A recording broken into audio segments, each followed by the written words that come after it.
Alright, so sadly, the entirety of Lake Michigan decided to come down on Charlotte, and because of that, NASCAR decided that it was a lost cause and they delayed the race to Monday. Thankfully, by the scheduled time on Monday, the track drying crews did a fantastic job to make sure that this 1.5 mile long track was dry and ready to race. So then, history and all the stuff I've done for the previous races. Yeah, I'm not gonna do that because I've already done it before in my other 2022 Coke 600 video, and yeah, you can go watch that now if you want to.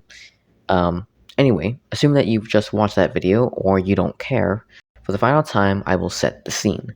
The 29th of May, 3 p.m. New York City time. It is now 21 hours after the original start date. However, 37 of the best oval racing drivers in the world are about to start one of the longest races in their series. Seven-time champ Jimmy Johnson, shotgun on the field, green flag, the Coca-Cola 600's underway.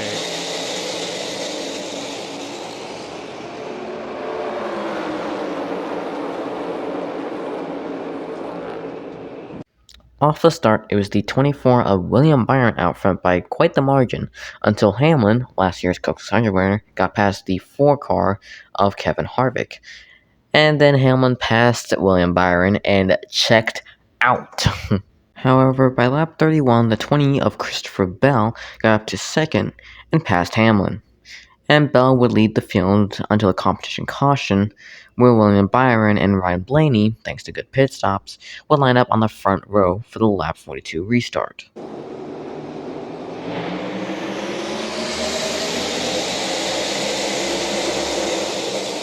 A 9.7 second pit stop for William Byron got him back to the lead. Let's see if he can keep it. Byron would unfortunately fall back, while Blaney would pull a decently sized lead. And by lap 60, Bell would get past William Byron and start to run down the 12, which took him a whole 4 laps. Skipping to lap 75, the fan favorite and 7-time champion of Jimmy Santa Beer Johnson would spin coming off a turn at 2, bringing out the caution. They restarted on lap 80, and Byron managed to find some speed and hold off both Ryan Blaney and Christopher Bell all the way to the end of stage 1. We got back underway on lap 108, and it was pretty much the same crowd as before, aka the 24, the 20, and the 12, before the bright blue 45 of Tyler Reddick started charging hard and got past both the 12 and the 24, and he started chasing down Christopher Bell. And while he wouldn't get past the 20, he would play the strategy right to get in front of the 20 when rain started falling again on lap 156. The rain would bring out both a caution and the drying trucks. After a very short rain delay, they would get back underway on lap 164. The hood during the red flag. So that's an unapproved adjustment. He starts in the rear with one of the fastest cars here. It is Reddick and Blaney up front as we're back to green. Obviously, the top 5 stayed out on tires. Not much separation between these sets of tires here. So I think these top 5 will hold on pretty strong. Oh, whoa, trouble. Jimmy Round Johnson. goes Jimmy Johnson. And caution waves. And the 84 of Jimmy Santa Beer Johnson is in another wreck. It looks like he dragged his teammate Noah Gragson up in the wall and he spun himself. Wow, good job. Oh yeah, and while under caution, Fox pointed out that somebody had somehow parked a boat in the grandstands. I have so many questions about this track now. Anyway, let's try this again. Lap 170, restart. Blaney versus Reddick. Straight away as we go back to green. Tyler Reddick, Martin Truex, Ryan Blaney up there. Those two would battle it out until lap 176 when Kyle Busch would get loose and spin off of turn 2. Then he pulled a toe mater. They restarted on lap 182, but they would only stay green for 3 laps before, once again, they would get another caution. Oh, trouble, front straightaway. Hard in the wall goes Hamlin. Chase Elliott. Yeah, I have legitimately no clue why Chase Elliott tried defending this on Twitter. I'll put up the tweet if I can find it. I probably won't, but I'll do my best. But it was a pretty blatant and intentional wreck, and I don't know why he tried defending it. If I had to imagine, maybe it's because of his fan base, but never mind. Anyway, moving on. It would be just 9 laps to go in stage 2. Maybe this time we can race it out. Man, out of nowhere, Chris Buescher in the 17 with some speed, pulling away. Oh goodness, Reddick, Blaney, and Bell are all fading. Alright, 2 to go. Maybe the 4 of Kevin Harvick can pass Buescher, and oh, you're kidding me. You're kidding me. No, caution. Caution for what? BJ McLeod, what are you doing? What are you doing? You just parked it on the front straightaway. Oh my goodness. That caution would bring the stage to an end, with Chris Buescher as the stage winner. Both the 8 of Kyle Busch and the 47 of Ricky Stenhouse stayed out while everyone else came down and pitted under caution, putting those two out front for the start of stage 3. Two drivers who did not pit. Ricky Stenhouse and Kyle Busch are up front as we go back to green. Kyle Busch, we've already seen him around backwards. And Stenhouse, don't sleep on Stenhouse. That's been a top 10 car all day. Yeah, well, we will be sleeping on Stenhouse since both he and Kyle Busch got passed by both Kevin Harvick and Joey Logano on new tires. Logano attempted to pass Harvick but didn't have enough speed to get past him. Instead, Joey fell back and Blaney stepped up to the plate. On lap 226, Ryan Blaney finally ran down and passed the 4 car. Skipping ahead to lap 232, where poor Christopher Bell would spin coming off a turn 4, just like a couple other drivers from last year. Byron lined up second on the lap 237 restart thanks to a fantastic pit stop by his pit crew. However, Byron wouldn't have the speed to catch Blaney, and instead it was Tyler Reddick, who restarted 10th by the way, who charged all the way up past Byron and started running down Ryan Blaney. Reddick tried as hard as he could, but Blaney just had more speed than him. And on lap 275, the piece of trash that is Cody Ware spun on the back straightaway with some help from the 6 of Brad Keselowski, bringing out the caution. With just 20 to go in the stage, it would once again be Blaney versus Byron out front. 24 to the lead. Green flag.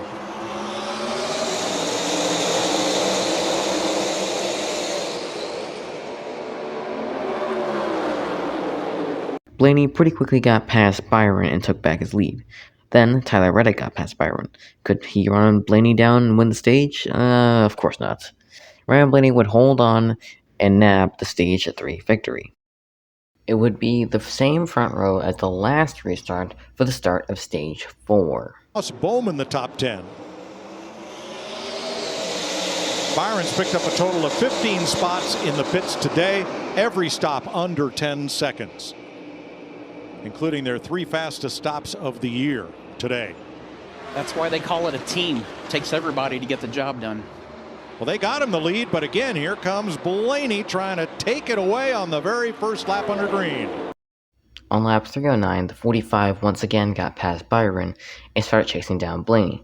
Looks like we might have a good battle on our hands. Nope, Blaney's driving off. Oh my goodness. Big save by Reddick. Wow, that's a fantastic save. That slip-up would allow the 8 of Kyle Busch to get past the 45. However, Busch is sitting about 3 seconds back right now, so I don't think he can catch him. And skip forward. Oh my goodness, Michael McDowell's 3-wheeling it. That would bring out a caution. And with every caution comes a pit cycle. And with every pit cycle comes a chance for William Byron's pit crew to put him out front, which is exactly what they did, putting him out front lined up against the 45 of Tyler Reddick for restart. Green flag.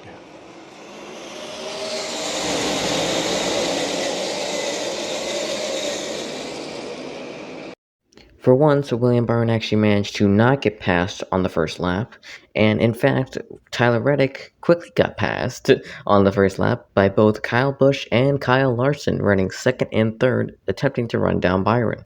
Skipping ahead to 44 laps to go, we got another caution from Kevin Harvick spinning down the front straightaway, and getting first place? Oh, nope, sorry, that was just time error, my bad. Oh boy, the 38 of Zane Smith stayed out and is lined up second. Oh boy, it's gonna be so and he just instantly got passed. Oh no. Oh no. Oh caution. Alright, put it out. Let's rack him back up again. Okay, 31 laps to go. Byron v. Blaney. Great jump and great push by his teammate Larson behind him. Boy, Blaney really did a good job rolling the bottom there. 4 wide. Look at that. Preece on the bottom. Stenhouse, a push from Gibbs. Oh, and Cindric is around and caution wave. Oh, look out. Okay, one more caution, why not? Love the electric slide that both Eric Jones and Michael McDowell pulled NASCAR Heat 2 style. Okay, this time 26 laps to go, Byron versus Blaney once again. Blaney did a much better job on this restart staying with William Byron. So did his help behind him, Truex. It's not going to quite get clear here. Oh, Larson's around in front of the field. This is going to be big. Hold the brake. Big pile of Logano, Gibbs, and more. Okay then, why not? Let's go for one more. 20 to go. Once again, Blaney versus Byron. We go back to green, 20 to go. Big jump on that outside. Good push from Truex behind him. Byron didn't get the best jump on the inside, Tony. Okay, alright. Looks like we're gonna run this one out. As seen before, Byron is only on par with Blaney on a maybe, 5-lap run. And as seen before, Blaney ran away from Byron, and this time we wouldn't get a caution. So they would race it out for the remaining 20 laps, and Ryan Blaney would get his first victory of the season and be the 2023 Coke 600 winner. Now I feel like I should probably add some more glamour to that, win statement or whatever, but it really wasn't much of a competition in terms of the long run, because Byron only had a very, he could only, like I said already, he could only keep up with Blaney for around 5 laps, and Blaney had the car to beat that day pretty much. So, good job, Blaney. The race was 4 hours and 59 minutes with 16 cautions and 31 lead changes. So, yeah, on paper, it was worse than 2022. But then again, you can't really ever beat 2022, because that Coke 600 was just an absolute fantastic mess of a race. You're never gonna beat that. It's legendary. But yeah, so that was all 3 races from the 2023 Memorial Day Triple Crown Racing thing. Yeah. Thank you very much for joining me for this. It's a bit of a summer project that I've had going on because I had nothing else to do this summer, so why not? I'll probably end up combining all these 3 into a supercut of some sort. But yeah, I don't really have any projects lined up. I have a couple of ideas, but don't really know if I'll go through with that. So yeah, anyway, here's some credits, and I'll see you when I see you.